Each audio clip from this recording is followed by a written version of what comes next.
Hello friends, कैसे हैं आप सब लोग। आई होप आप सब लोग बहुत बढ़िया होंगे। मैं के आर सैनी KR एजुकेशन पर आप सभी का स्वागत करता हूं। दोस्तों, रेलवे ग्रुप डी भर्ती 2024 के रिगार्डिंग बात करने वाले हैं। किस महीने से आपके एग्जाम शुरू होने वाले हैं, साथ ही कोर्ट केस जो चल रहा है ITA और नॉन ITA को लेकर, उसकी क्या कुछ अपडेट है। साथ ही दोस्तों, हॉस्पिटल असिस्टेंट वाले जो भाई लोग हैं उनकी पोस्ट को यहाँ पे खतरा हो रहा है। जी हाँ दोस्तों, अभी हाल ही में एक डिवीजन से यहाँ पे लेटर निकला है। जो हॉस्पिटल असिस्टेंट के रूप में काम कर रहे थे पिछले 15-20 सालों से, उनको यहाँ पे दूसरी पोस्ट का अलॉटमेंट किया जा रहा है। तो ये एक बहुत बड़ी अपडेट है। जो हॉस्पिटल असिस्टेंट के रूप में काम कर रहे हैं तो उनकी पोस्ट को यहाँ पे खतरा हो सकता है। ऐसा क्यों हो रहा है, क्या रीजन यहाँ पे इस डिवीजन ने दिया है, उसको देखेंगे। साथ दोस्तों, ग्रुप डी का जो है फ्री मॉक टेस्ट आपको चाहिए, एकदम फ्री, ऑल इंडिया लाइव आप मॉक टेस्ट दे सकते हैं। तो देखिए, यहाँ पे ओली बोर्ड की तरफ से छात्रों के हित में बहुत अच्छी पहल की गई है। Free all India weekly live test RRB group D every Wednesday और थर्सडे ने आज और कल 2 दिन के अंदर आप अपना यहाँ पे टेस्ट दे सकते हैं, लाइव टेस्ट दे सकते हैं। इसका लिंक जो है डिस्क्रिप्शन में मिल जाएगा, वहां से आप डायरेक्ट इस टेस्ट पे पहुंच सकते हो। इसके अलावा दोस्तों, यहाँ पे मिलेगा आपको एग्जिट एग्जाम इंटरफेस। आपका एग्जाम के अंदर जैसा पेपर होता है वैसा का वैसा पेपर आपको मिलने वाला है। सब्जेक्ट वाइज सारे के सारे क्वेश्चन उसी अकॉर्डिंग यहाँ पे रहने वाले हैं। तो यहाँ से आप अपनी तैयारी परख सकते हैं। उसके अलावा ऑल इंडिया रैंक भी आप अपनी देख सकते हैं कि आप जो है कहाँ स्टैंड करते हैं। साथ दोस्तों, AI पावर्ड परफॉर्मेंस एनालिसिस है। हर क्वेश्चन का AI के माध्यम से आप ना परफॉर्मेंस का एनालिसिस भी कर सकते हैं, और इतनी सारी लैंग्वेज में आपको अवेलेबल रहने वाला है। तो इसका जरूर लाभ लीजिएगा दोस्तों, एकदम फ्री है। आपने हॉलीवुड का सब्सक्रिप्शन ले रखा है या नहीं ले रखा है, उससे कोई मतलब नहीं है। सभी भाई लोग इस टेस्ट को दे सकते हैं, ऑल इंडिया रैंक देख सकते हैं, और एग्जाम का यहाँ पे लाभ ले सकते हैं। तो अपनी रैंक वगैरह सारी कुछ चीजें आप अपनी देख सकते हैं। तो इसका लाभ आपको जरूर लेना चाहिए। 2 दिन का ऑफर है, आज और कल के लिए, और हर सप्ताह आपको इन 2 दिनों में आप इस टेस्ट को दे सकते हैं। अब देखिए दोस्तों, 2018 का जो है नोटिफिकेशन से मैंने स्क्रीनशॉट लिया था। आपकी जो 28 पोस्ट थी उस टाइम, और इस बार जो आपके सामने मात्र 14 टाइप की पोस्ट है। तो 14 टाइप की पोस्टें कौन सी गायब यहाँ पे कर दी गई है। देखिए, बहुत सारी जो पोस्ट है उनको मिक्सअप कर दिया गया है। जैसे मैं बात करूं दोस्तों, इलेक्ट्रिकल डिपार्टमेंट की मैक्सिमम पोस्टों को मिक्स कर दिया गया है। जैसे कि यहाँ पे जो जनरल सर्विस थी, पावर वाली थी, ट्रेन लाइटिंग थी, इन सबको एक ही जगह मिक्स कर दिया है। तो ऐसे में ऐसे पोस्ट आपकी जो है कम हो गई है। और इसके अलावा दोस्तों, यहाँ पे जो सिविल यानी जो आपका वर्क्स वाले हुआ करते थे हेल्पर, उनकी पोस्ट यहाँ पे इस बार नहीं आई है। धीरे धीरे ये डिपार्टमेंट यहाँ पे खत्म होने जा रहा है। इसके अंदर नए क्वार्टर्स वगैरह रेलवे के अंदर नहीं बन रहे हैं। जहाँ पे क्वार्टर्स खत्म हो गए वहाँ पे HRA का पेमेंट किया जा रहा है। तो ऐसे में धीरे धीरे स्टाफ की कमी होती जा रही है। और दोस्तों, यहाँ पे देखिए, ये आपका हेल्पर सिविल वर्कशॉप, ये दोनों ही इस बार पोस्ट नहीं आई है। इसके अलावा की यह पोस्ट है, यह वर्क्स वाली पोस्ट इस बार देखने को नहीं मिली है। और हेल्पर मैकेनिकल कैरिंग, ये आपकी पोस्ट आई इस बार। और मेडिकल, देखिए मेडिकल की जो पोस्ट है वो दोनों ही पोस्ट इस बार गायब है। मेडिकल की देखिए मैं बताता हूँ आपको, ये रही हेल्पर मेडिकल और हॉस्पिटल असिस्टेंट, ये दोनों पोस्टें गायब है। और इसका देखिए बड़ा कारण यहाँ पे सामने निकल के आ रहा है। मैं आपको अभी ऑफिशियल नोटिस भी दिखाऊंगा। और गेटमैन की अलग से कोई भर्ती नहीं आई दोस्तों, ट्रैक मेंटेनर में या स्पॉन्समैन में से ही गेटमैन को लगा दिया जाएगा। तो काफी सारी चीजें इसमें मिक्सअप कर दी गई है, और कुछ 5-7 पोस्टें यहाँ से अबोलिश हो रही है, धीरे धीरे खत्म हो रही है रेलवे के अंदर। और ये इस बार जो है पोस्टें आपकी, ये आपको स्क्रीन में जो देख पा रहे हैं ये आई है। तो आपका TL और AC है, इसके अंदर मैक्सिमम पोस्ट इलेक्ट्रिकल डिपार्टमेंट की यहाँ पे कवर कर ली गई है। और असिस्टेंट जो ऑपरेशन वाली है, इसके अंदर आपकी जनरल सर्विस आ गई है, इसके अंदर आपकी पावर वाली आ गई है। और जो इलेक्ट्रिकल डिपार्टमेंट के 2-3 पोस्ट यहाँ पे देखने को मिली, इसमें सबके सब इलेक्ट्रिकल डिपार्टमेंट इसमें कवर हो गए हैं। इसके अलावा हॉस्पिटल असिस्टेंट मेडिकल वगैरह की पोस्ट इस बार नहीं आई है। गेटमैन की सेपरेट पोस्ट नहीं आई है। स्टोर की वैकेंसी भी इस बार देखने को नहीं मिली है। इसके अलावा दोस्तों, यहाँ पे वर्क्स की जो होती है, असिस्टेंट सिविल वाले होते हैं, इनकी पोस्टें भी देखने को नहीं मिली है।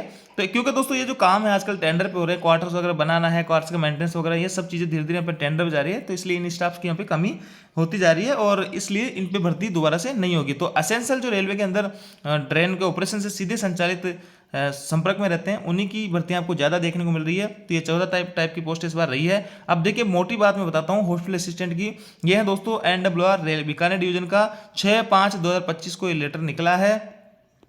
और बड़ी बात देखिए दोस्तों, यहाँ पे 4 लोगों को जो कि हॉस्पिटल असिस्टेंट के रूप में काम कर रहे थे, और पिछले कई सालों से, क्यों मैं क्यों बता रहा हूँ पिछले कई सालों से काम कर रहे, क्योंकि इनका बेसिक देखिए 39,800 रुपये हो गए, इनका 37,200 रुपये हो गए, इनका यहाँ पे 34,000 हो गया।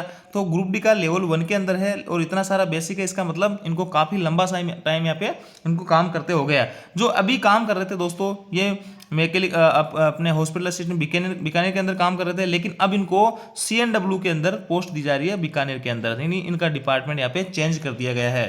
तो अब देखिए हॉस्पिटल असिस्टेंट में काम कर रहे थे कई सालों से, अब इनको जो है CNW में जाना पड़ रहा है और इसका रीजन दिया गया है redeployment as assistant CNW under SSC CNW Bikaner. इसके अलावा दूसरे नंबर पे हैं भगवती देवी, इनको भी जो है यहाँ पे हॉस्पिटल असिस्टेंट के रूप में काम कर रहे थे। 37,282 के, इसका मतलब काफी लंबे टाइम से ये काम कर रहे थे और अब इनको CNW में भेजा जा रहा है हिसार में, और रानोबाई को इनको भी जो है यहाँ पे भेजा जा रहा है CNW HMH के हनुमानगढ़ में। और चौथी जो पोस्ट है रमेश कुमार, इनको भी मेडिकल असिस्टेंट के रूप में हॉस्पिटल असिस्टेंट में काम कर रहे थे, अब इनको भेजा जा रहा है CNW खलासी के अंदर हनुमानगढ़ में। और इनका मोटा रीजन सबका ये दिया है कि redevelopment at assistant CNW level 1 under SSC Hanumangarh. और यहाँ पे कारण देखिए इन्होंने दिया है चिकित्सा विभाग बीकानेर मंडल में असिस्टेंट लेवल 1 के पद पर कार्यरत कर्मचारियों को अधिशेष होने पर पुनर्वियोजन के संबंध में, यानी इतने पुराने कर्मचारियों को यहाँ पे निकाला जा रहा है या दूसरी पोस्ट दी जा रही है, तो ऐसे में जो नए कर्मचारी यहाँ पे हॉस्पिटल असिस्टेंट के रूप में लगे हैं 2018 की भर्ती हो या कोई सी भी हो, तो धीरे धीरे ऐसा ही काम दूसरे डिवीजन में भी देखने को मिल सकता है और वहां भी आपको दूसरी पोस्टों में अलॉटमेंट दिया जा सकता है।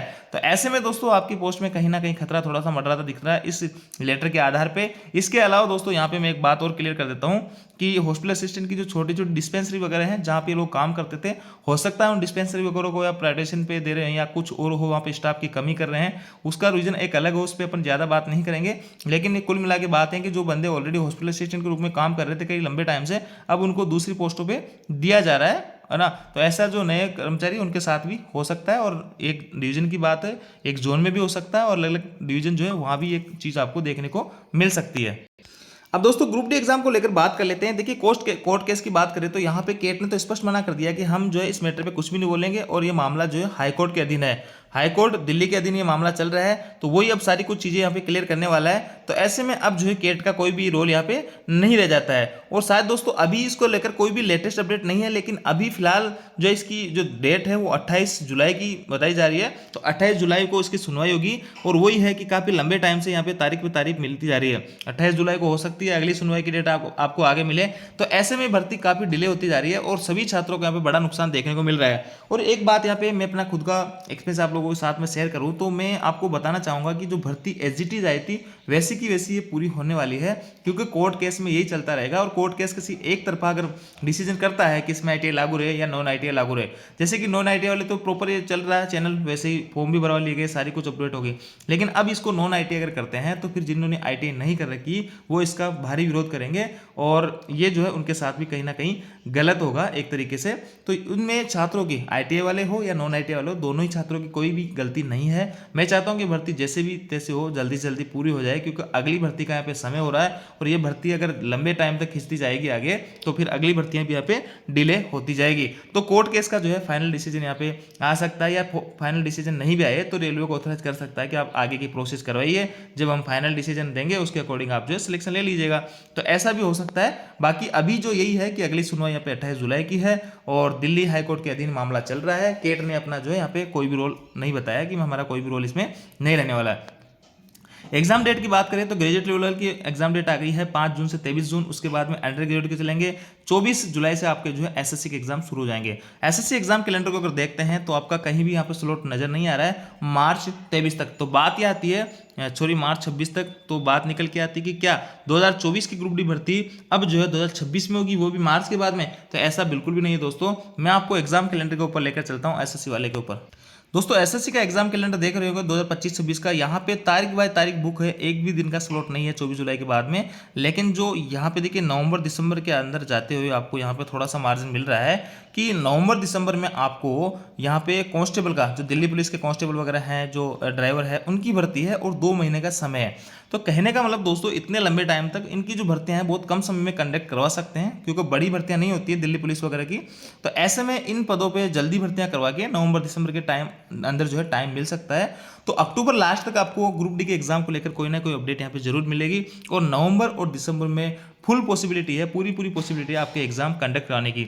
और जैसे कि मैं एनटीपीसी में मान लो 15 दिन एग्जाम यहाँ पे चल रहे हैं, तो इसका एग्जाम जो है कम से कम दोस्तों अगर बात करूँ तो मैं 30 से 35 दिन आपका इसका एग्जाम रहने वाला है। और अगर छुट्टियां वगैरह निकाल दे बीच में से तो आपका लगभग 40 दिन ही एग्जाम, आपका 1.5 महीने के आसपास एग्जाम चलता हुआ नजर यहाँ पे आ रहा है। तो 1 से 1.5 महीने का कम से कम ग्रुप डी के एग्जाम में समय चाहिए होगा, जो कि नवंबर और दिसंबर के बीच में आपको मिल सकता है। क्योंकि दिल्ली पुलिस के जो कांस्टेबल वगैरह एग्जाम वगैरह हैं ये ज़्यादा बड़े नहीं होते हैं, उनका एग्जाम भी जल्दी कंडक्ट करवा के ग्रुप डी का एग्जाम कंडक्ट करवाया जा सकता है। तो ऐसे में मोस्ट प्रोबेबली आप अपनी यहाँ पे तैयारी रखिएगा। जो भी भाई ग्रुप डी एग्जाम की तैयारी कर रहे हैं वो जी जान से जुटे रहिएगा। ज़्यादा समय आप लोगों के पास में नहीं है, और कोर्ट केस वगैरह अगर आगे खिंचता भी चलेगा तो आपके एग्जाम तो इसी साल होने वाले हैं किसी भी कंडीशन में। और आप जो है जल्दी से जल्दी सभी छात्र चाहो कि एग्जाम कैसे भी हो, IIT तो वैसे लागू होने में काफ़ी डिफिकल्ट यहाँ पर रहने वाला है, क्योंकि नोटिफिकेशन वगैरह चल चुका है, इतनी लंबी भर्ती ऑलरेडी खिंच चुकी है। तो मेरे को नहीं लगता कि इसमें दोबारा से IIT लागू करेंगे। इस भर्ती को एज इट इज यहाँ पे खत्म करके हो सकता है अगली भर्ती में आपके IIT देखने को मिले। तो दोस्तों ये थी अपडेट। आयोग जानकारी आपको अच्छी लगी, वीडियो को लाइक दोस्तों के साथ में शेयर जरूर करें। Thank you.